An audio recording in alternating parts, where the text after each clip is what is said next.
नमस्कार, जय श्री राम। स्वागत है आपका पुनः आपके इस प्रिय चैनल पर। मित्रों, गावो विश्वस्य मातरा, गाय विश्व की माता है, गौ जननी है समस्त सृष्टि की, समस्त मनुष्यों की। भगवान श्री कृष्ण का पूर्ण जीवन गौ माता को समर्पित रहा, गौ माता की सेवा की।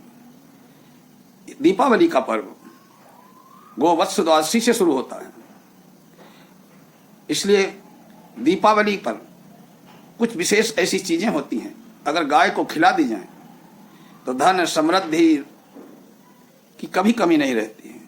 बीमारियां हैं, संतान सुख नहीं मिल रहा है, इन सब की समस्याओं का हल अगर इन कुछ विशेष चीजों को गौ माता को खिला दिया जाए तो निश्चित है इन समस्याओं से मुक्ति मिलेगी। गौ हमारे सनातन धर्म में जब जब देवताओं पर, मनुष्यों पर, राक्षसों का अत्याचार बढ़ता है तो पृथ्वी गौ रूप धारण करके नारायण से प्रार्थना करती है। गौ माता पर दया करके नारायण संसार में अवतार लेते हैं, राक्षसों का संहार करके संसार का कल्याण करते हैं।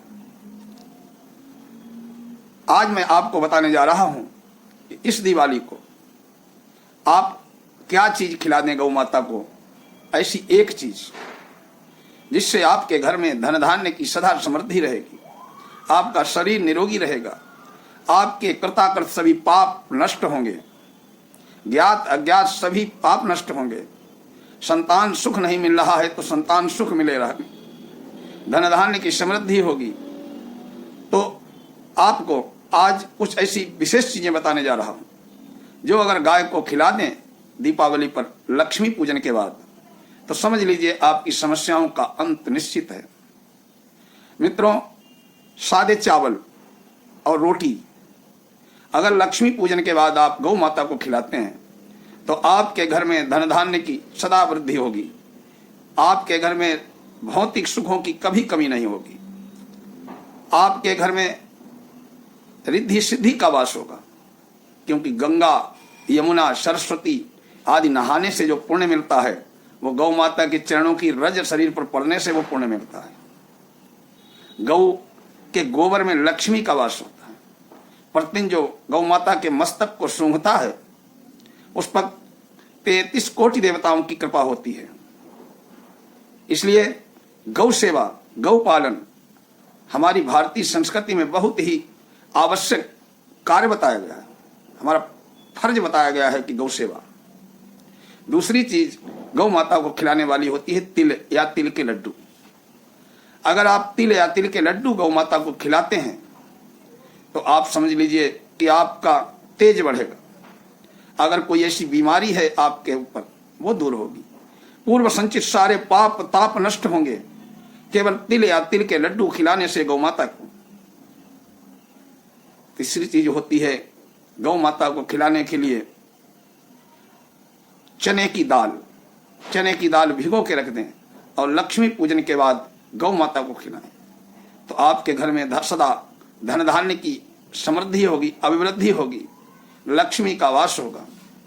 अगर आपके घर में कोई बीमार रहता है, बहुत परेशान रहता है, बहुत इलाज करने पर भी फायदा नहीं होता है, तो आप लक्ष्मी पूजन के बाद पानी में थोड़ा मीठा मिला करके, चीनी या गुड़ मिला करके वो गौ माता को पिलाएं तो आप उसकी बीमारी दूर होना शुरू हो जाएंगी, धीरे धीरे पूर्ण स्वस्थ हो जाएगा।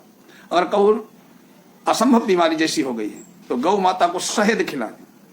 शहद खिलाने से शरीर में होने वाले सारे रोग, सारे संकट, सारी बाधाएं दूर होंगे। अगर किसी के संतान नहीं हो रही है, बहुत प्रयास कर लिए हैं, इलाज भी करा लिया है, संतान सुख नहीं मिल रहा है, तो 7 मुट्ठी गेहूं लें और उनको लक्ष्मी पूजन के बाद गौ माता को खिलाएं।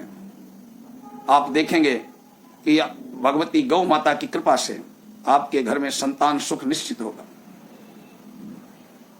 अगर बहुत गरीबी है आ गई है, व्यापार ठप हो गया है, दरिद्रता जैसी हालत है, कोई कर्ज भी देने को तैयार नहीं, तो आप श्री लक्ष्मी पूजन के बाद गौ माता को गन्ने का रस पिलाएं अत्यंत प्रभावशाली चमत्कारी उपाय आप करें।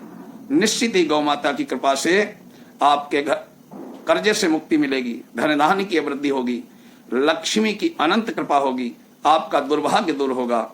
ओम जय गौ माता की।